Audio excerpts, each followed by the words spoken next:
प्यारे बच्चों, आज हम पढ़ेंगे अध्याय 3 नादान दोस्त। नादान दोस्त पाठ का सारांश। प्रस्तुत कहानी लेखक प्रेमचंद्र द्वारा लिखी गई है। कहानी दो भाई बहन पर आधारित है। इस कहानी में लेखक ने केशव और श्यामा नामक भाई बहन की नादानी का जिक्र किया है। कहानी का सार कुछ इस प्रकार है। केशव और श्यामा दो भाई बहन हैं। उनके घर के कॉर्निस के ऊपर चिड़िया ने अंडे दिए थे। दोनों भाई बहन हर रोज चिड़िया को आते जाते देखते। दोनों भाई बहन उनको देखने में इतना मगन हो जाते कि अपना खाना पीना भी भूल जाते थे। चिड़िया के अंडे को देखकर उनके मन में कई सवाल उठते थे, जैसे बच्चे कब बड़े होंगे, किस रंग के होंगे, बच्चे किस तरह से निकलेंगे। बच्चों के इन प्रश्नों का उत्तर देने वाला कोई नहीं था, क्योंकि उनके पिता पढ़ने लिखने में तो माता घर के कामों में व्यस्त रहती थी। इसलिए दोनों आपस में ही सवाल जवाब करके अपने दिल को तसल्ली दे दिया करते थे। इस तरह 3-4 दिन गुजर जाते हैं। दोनों चिड़िया के बच्चों के लिए परेशान होने लगते हैं। उन्हें लगता है कि कहीं चिड़िया के बच्चे भूख प्यास से ना मर जाएं। वे चिड़िया के अंडों की सुरक्षा हेतु विभिन्न उपाय करते हैं, जैसे खाने के लिए चावल और पीने के लिए पानी, छाया के लिए कूड़े की बाल्टी और अंडों के नीचे कपड़े की मुलायम गद्दी को बनाकर रखना। यह सारा कार्य उन्होंने पिता के दफ्तर जाने और दोपहर में माँ के सो जाने के बाद किया, परंतु उनके उपाय निरर्थक हो जाते हैं। चिड़िया अपने अंडे स्वयं ही तोड़ देती है। बच्चों की माँ को जब यह बात पता चलती है तो वे उन्हें बताती है कि चिड़िया के अंडे को छेड़ने से वह दोबारा उन्हें नहीं सेती, बल्कि उन्हें तोड़ देती है। यह सुनकर दोनों को बहुत पछतावा होता है, परंतु बहुत देर हो चुकी थी। वे दोनों अंडों की सुरक्षा के लिए अच्छे कार्य ही करते हैं, परंतु ज्ञान और अनुभव की कमी के कारण वे उनकी बर्बादी का कारण बन बैठते हैं। उसके बाद उन्हें वह चिड़िया कभी दिखाई नहीं देती। प्रेमचंद्र जी ने इसलिए उन दोनों को नादान दोस्त कहा है। यह कहानी हमें सीख देती है कि किसी भी कार्य को करने से पहले पूरी तरह से सुनिश्चित कर लें कि वो जो आप कर रहे हैं वह सही है या नहीं। केशव और श्यामा ने चिड़िया के बच्चों के लिए जो भी किया था, यदि वे अपने माता पिता से एक बार पूछ लेते तो शायद वे उन चिड़िया के बच्चों को अपने सामने देख पाते। कठिन शब्दों के अर्थ। कॉर्निस, दीवार के ऊपर आगे बढ़ा हुआ भाग। सुध यानी ध्यान, तसल्ली, दिलासा। फुर्र से शीघ्र ही। पेचीदा, मुश्किल। अधीर, जिसमें धैर्य ना हो। चारा, भोजन। जिज्ञासा, जानने की इच्छा। हिकमत, उपाय। चाव, शौक। अंदाजा, अनुमान। उधेड़-बुन, सोच विचार करना। सुराख, छेद, आंख बचाकर, नजरों से बचकर। प्रस्ताव, सुझाव। तकलीफ, कष्ट। हिफाजत, रक्षा। दबी आवाज से, धीरे से। बहलाना, खुश करना। चालक, चतुर। चटनी कर डालना, खूब पीटना। चीथड़े, फटे हुए। वरना, नहीं तो। टहनी, पेड़ की शाखा। कसूर, अपराध या दोष। उल्टे पांव दौड़ना, देखते ही दौड़ पड़ना। यकायक, अचानक। ताकना यानी देखना। भीगी बिल्ली बना यानी डरा हुआ। पाठ्य पुस्तक के प्रश्न अभ्यास। प्रश्न 1। अंडों के बारे में केशव और श्यामा के मन में किस तरह के सवाल उठते थे? वे आपस में ही सवाल जवाब करके अपने दिल को तसल्ली क्यों दे दिया करते थे? इसका उत्तर है, बाल मन जिज्ञासाओं से भरा होता है। उन्होंने पहले कभी अंडे नहीं देखे थे। उनके घर वालों ने भी उनको अंडों के बारे में कोई जानकारी नहीं दी थी। उनको पता नहीं था कि अंडों का आकार कितना बड़ा होता है, अंडे किस रंग के होते हैं, उसमें बच्चे पैदा कैसे होते हैं, वे क्या खाते हैं, उनका घोंसला कैसा होता है।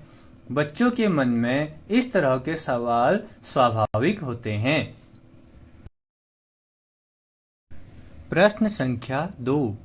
केशव ने श्यामा से चीथड़े, टोकरी और दाना पानी मंगाकर कॉर्निस पर क्यों रखे थे?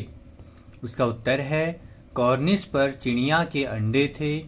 केशव और श्यामा ने सोचा कि अंडों से बच्चे निकल आए होंगे, उन्हें धूप से बचाने के लिए छत बनाना था, इसलिए टोकरी मंगाई गई। चीथड़ों से उनके लिए गद्दी बनाई गई। दाना पानी मंगाकर उनकी भूख मिटाने का प्रबंध किया गया। प्याली में खाने के लिए दाना और पानी रख दिया।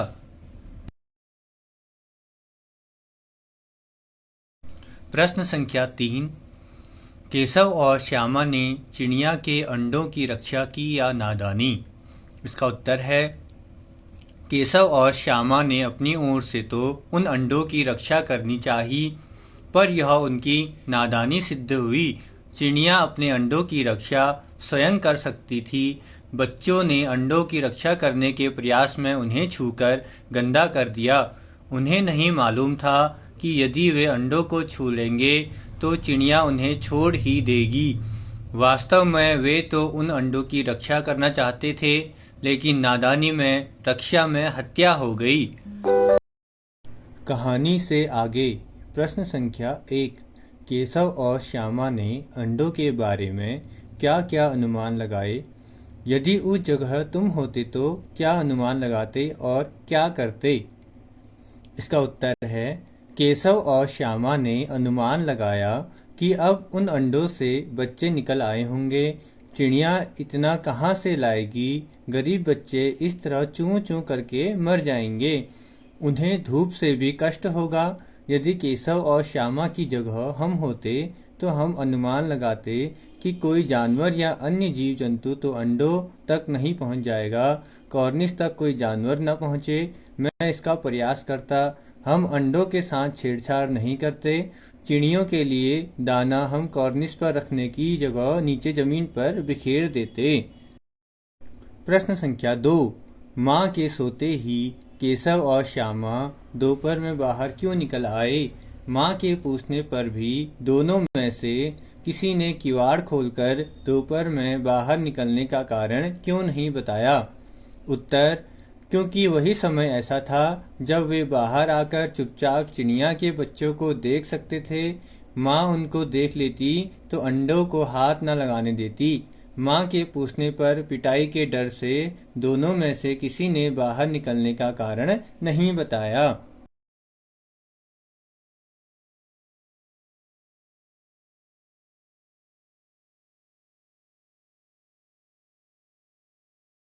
प्रश्न संख्या 3। प्रेमचंद्र जी ने इस कहानी का नाम नादान दोस्त रखा। आप इसे क्या शीर्षक देना चाहोगे? इसका उत्तर है, हम इसका दूसरा अन्य शीर्षक रक्षा में हत्या या बच्चों की नादानी देना चाहेंगे। अनुमान और कल्पना। प्रश्न संख्या 1। इस पाठ में गर्मी के दिनों की चर्चा है। अगर सर्दी या बरसात के दिन होते तो क्या क्या होता? अनुमान करो और अपने साथियों को सुनाओ। इसका उत्तर होगा, अगर सर्दी के दिन होते तो केशव और श्यामा अंडों को ठंड से बचाने की व्यवस्था करते। उनकी माँ उन्हें इतनी सर्दी में बाहर निकलने के लिए डांटती। अगर बरसात का मौसम होता तो वे अंडों को पानी से बचाने के लिए चिंतित रहते। उस समय उन्हें पानी में बाहर निकलने के लिए माँ से डांट सुननी पड़ती। प्रश्न संख्या 2। पाठ पढ़कर मालूम करो कि दोनों चिड़िया वहाँ फिर क्यों नहीं दिखाई दी। वे कहाँ गई होंगी? इस पर अपने दोस्तों के साथ मिलकर बातचीत करो। इसका उत्तर होगा, चिड़ियों के सारे अंडे टूट फूट गए, इसलिए दोनों वहां से चली गई और फिर कभी वापस नहीं आई। वे दोनों वहां से किसी दूसरी सुरक्षित जगह पर गई होंगी, वहां घोंसला बनाया होगा और फिर समय आने पर अंडे दिए होंगे। प्रश्न संख्या 3। केशव और श्यामा चिड़िया के अंडों को लेकर बहुत उत्सुक थे।